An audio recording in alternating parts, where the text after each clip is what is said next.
Yahoo! Hello mga masters at mga ka-G! Kamusta pong lahat? At syempre, good morning po sa buong Pilipinas. At kung saang Asian countries ka man po, good morning. At kung saang lupalop ka rin ng ating mundo, good morning, good noon, good afternoon, good evening. At bago po kayo matulog, bago po tayo mag-good night, sana po ay makakapanood muna kayo at least 15 minutes lang bago po tayo mag good night sa inyo. Again, welcome po sa ating All About G, The Green Iguana, Daily Vlogs, pre-recorded. Dahil po ako po ay kasalukuyang sa Las Vegas at ito po ay re-record natin bago po tayong umalis kasi si G ay iniwan po natin sa El Paso. Ayan ang G natin, no? At sobrang bago po, ito po i-record natin bago po natin iiwan si G sa pet shop. At syempre, ang G natin ay mas lalong maaalagaan po siya doon kasi kung sa Las Vegas po siya, baka makalimutan na sa biyahe pa lang, yun ang aking concern. Pero walang problema naman sana doon. Pero yung aking, yung apartment kasi ng likod ng kotse ay limited lang po. So hindi po tayo makakapag lagay ng ibang mga gamit kung ang G natin ay ilalagay po natin. Bubombahan natin ito ha. Bubomba tayo ng kanyang environment niya, yung kanyang para at least ano po, hindi po siya para moist po ang G natin. Alright mga masters at mga ka-G, ano ang ating pag-uusapan ngayon? Tingnan natin ngayon ang ating alaga na banded gecko. So nandito po siya ngayon sa taas. Titingnan po natin kung ano ang itsura niya ngayon. Doon po siya ngayon, no? Ating banded gecko. Hindi pa talaga natin siya nabigyan ng pangalan. Wala pa po siyang pangalan. At ang G natin ay bumaba. Bumaba yung G natin. Ewan ko saan pupunta yung G natin. Sabi niya, hindi naman akong pag-uusapan, Daddy. So, bababaan mo na muna ako. Okay lang, kung bababa ka, G. Okay. So, let's proceed po. At tayo po ay manonood muna sa ating bagong alaga. Hindi pa natin nagbigyan ng pangalan yan. Pero I'm sure na makakasurvive po yan. Makakasurvive po siya dahil po ay maganda naman ang kanyang environment. At ito po siya, healthy at lumaki na po siya. Malaki na po yung ating alaga.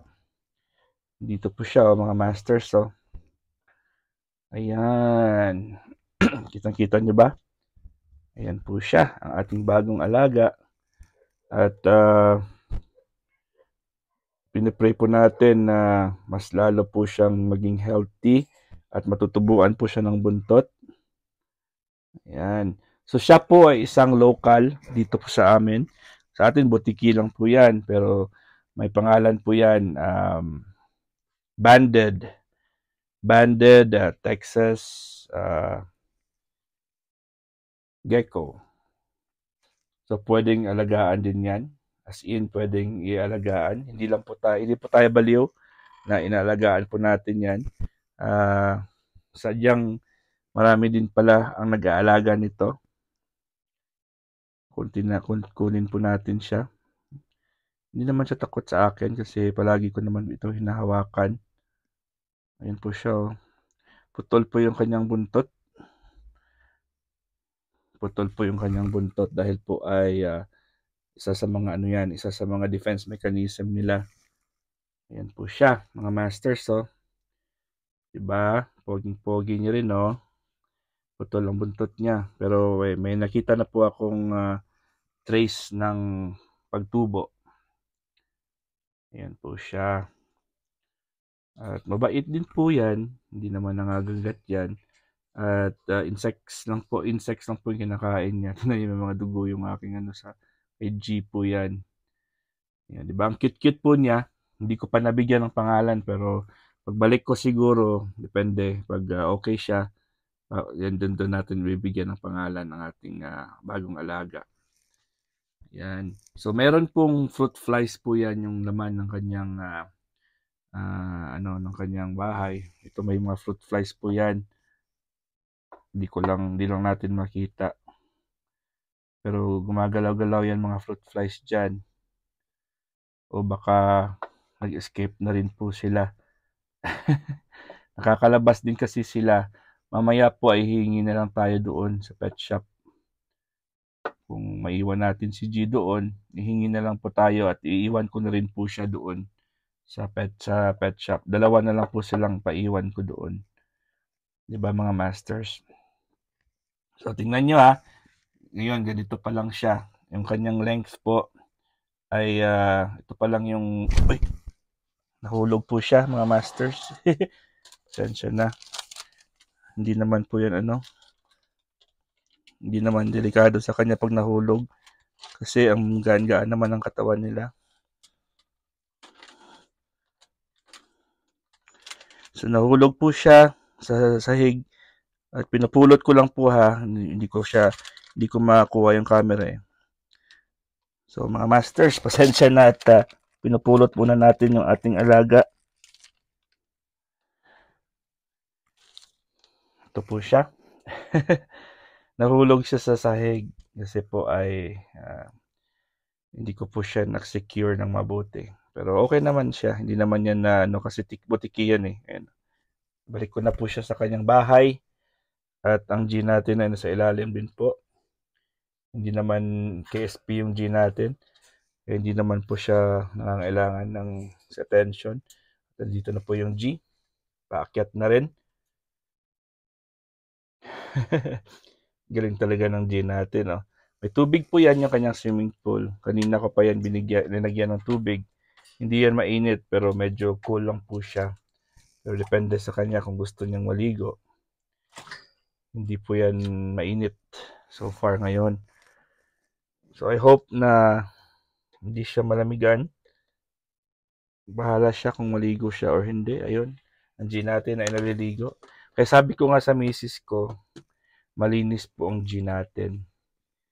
Kasi palagi po yan naliligo. Hindi po siya kambing. Hindi po siya kambing.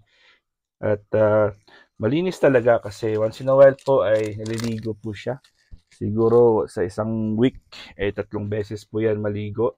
At yung paligo niya kasi dahil po yung tubig, yung kanyang swimming pool po ay talaga, submerge talaga yung katawan niya.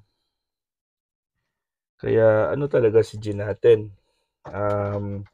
Kumbaga, ligong-ligo talaga. Hindi po siya half bath lang. Ligong-ligo talaga. Tingnan niyo yung katawan niya. O, di ba? Yung kanyang buong katawan po ay submerge talaga yan sa tubig. Ayan siya. Pwede natin buksan po yan. Buksan natin yan. Ayan. So as you can see po, ayun. Submerge po yung G natin. At gustong-gusto niya po yung ganyang tubig. At naglalaro-laro pa rin yun. Naglalaro-laro din yan yung G natin. Kaya binili natin ito. Sobrang 6 inches po yan. 6 inches yan. So binili po natin yan dahil po ay tinignan ko rin kung ano yung mas maganda na masasubmerge yung katawan niya.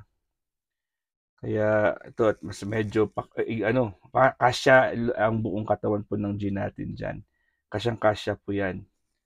At very proud po ako sa G natin dahil po ay po siya, umakyat na po siya. Tapos na po yung pagpaligo ng G natin. Sabi niya, so too much exposure, daddy. Too much exposure na po ako. Ayoko na po magpakita na naliligo. Dahil nahihiya daw siya. Wala po siyang brief. Walang brief si G natin. Alright mga masters. Ayun na. G natin. Tapos na pong maligo. Ang bilis, no? Ang bilis niyang maligo. Parang Parang walang 30 seconds lang. Tapos na paligo niya. Pero yan. Feeling fresh na po yan. Fresh na fresh po yung G natin. At mamaya ay siyempre diretso na yan sa kanyang heat lamp. Ang heat lamp niya po ay yun yung ilaw sa taas. Ayan. Ito po ay mainit din po. Ay, hindi po mainit ito ngayon. Ay, mainit na. Mainit na. So, nag-on na pala ang ating heat rock. Iba naman ang heat rock sa heat lamp. At meron naman ceramic lamp sa taas. Yung dito sa, ito, ceramic naman po yan. Hindi po yan umiilaw pero mainit ang labas niyan. Di ba mga masters? Grabe kasosyal ang ating G. So, wala lang. Yun lang po. At nandito ako ngayon at nagre-review rin ng ating, siyempre nandito naman ako, babigyan ko rin ng mga jacket at nakikipaghalubilo sa live na to. Pero, tinignan ko mamaya, kamusta na po yung G natin. Yung oras po namin kasi dito sa Las Vegas ay iba sa oras ng El Paso. So yung Las Vegas at California po ay pareho ang oras.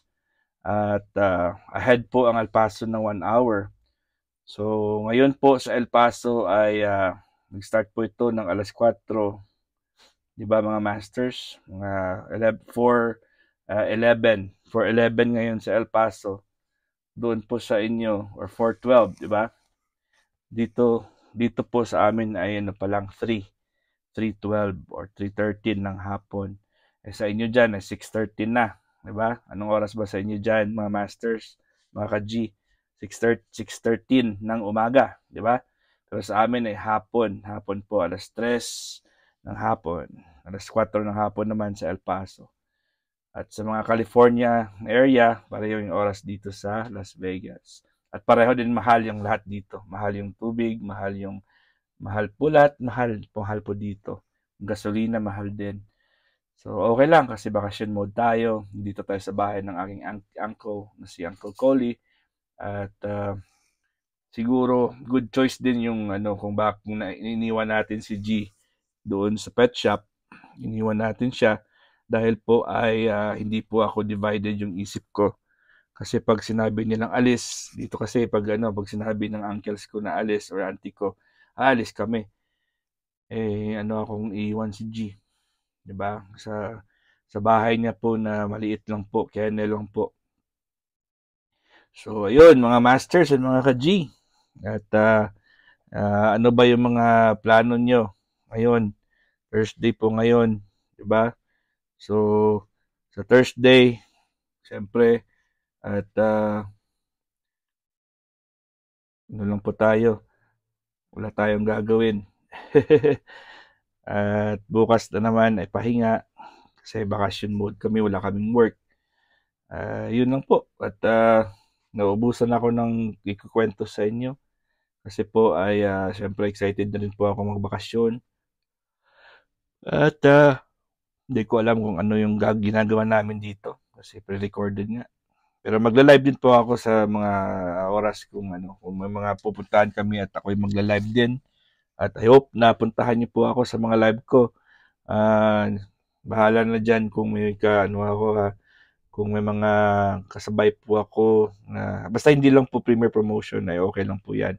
Pero kung meron akong mga kasabay, pasensya muna kasi po ako nasa bakasyon at maraming activities. Hopefully maraming activities po ha. Hindi ako makapromise sa inyo na may pupuntahan kami pero hopefully po may mga mare-record video at mapaplay din po ako ng mga videos para mapakita din po sa inyo kung ano yung aming ginagawa.